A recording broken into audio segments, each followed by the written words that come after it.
ஜனங்கள் கூடி ஒருமனப்படுகிறதையும் ஆலோசிப்பதையும் உன்னிப்பாய் கவனித்து கொண்டிருந்த எதிரிகள் ஓரோனியனாகிய சன்பல்லாத்து, அம்மோனியனாகிய தொபிதா, இப்பொழுது இன்னும் கூடுதலாக அரபியனான கேஷேம் அதை அவர்களை பார்த்து பரிகாசம் செய்கிறதை நாம் பார்க்கின்றோம்.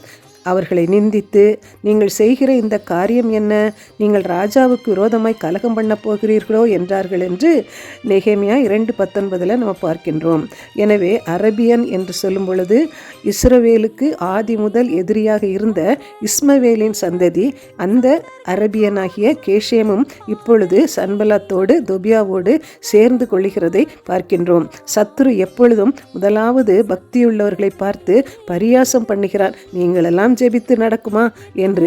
அதோடு கூட நம்மை நிந்தித்து நமக்கு ஒரு பயத்தையும் உண்டு பண்ணுகிறான். இவ்விதமாக நீங்கள் செய்வீர்களானால் உங்களுக்கு காரியங்கள் வாய்க்காது, நீங்கள் பல எதிர்ப்புகளை சந்திப்பீர்கள் என்று பயம் கொடுக்கிறதை நாம் பார்க்கின்றோம். ஆனால் மத்தேயு 5வது அதிகாரம் 10வது வசனம் சொல்லுது, 11வது வசனம் சொல்லுகிறது, நீதி நிமித்தம் துன்பப்படுகிறவர்கள் பாக்கியவான்கள், பரலோக ராஜ்யம் அவர்களுடையது. என் நிமித்தம் உங்களை நிந்தித்து துன்பப்படுத்தி பலவிதமான தீமையான மொழிகளையும் உங்கள் பேரில் பொய்யாய் சொல்வார்களானால் பாக்கியவான்களாய் இருப்பீர்கள். சந்தோஷப்பட்டு களி கூறுங்கள், பரலோகத்தில் உங்கள் பலன் மிகுதியாயிருக்கும். உங்களுக்கு முன்னிருந்த தீர்க்கதரிசிகளையும் அப்படியே துன்பப்படுத்தினார்களே.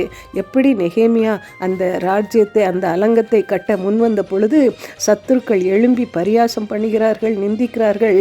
அதோடு கூட அவர்களுக்கு ராஜாவின் பெயரை சொல்லி, ராஜாவுக்கு முன்பாக நீங்கள் அடிமைகள், நீங்கள் ராஜாவுக்கு விரோதமாக எழும்பி கலகம் பண்ணுகிறீர்கள், இது உங்களுக்கு பயங்கரமான தீமைகளை கொண்டு வரும் என்று பயங்காட்டுகிறதை நாம் பார்க்கின்றோம். ஆனால் மத்தேயு 5, 10, 11, 12 சொல்கிறபடி பரலோக ராஜ்யம் நம்முடையது. நம் மீது பரலோக ராஜ்யம் சந்தோஷப்பட்டு களி கூறும். நாமும் சந்தோஷப்பட்டு களி கூற வேண்டும் என்று நாம் அறிகின்றோம்.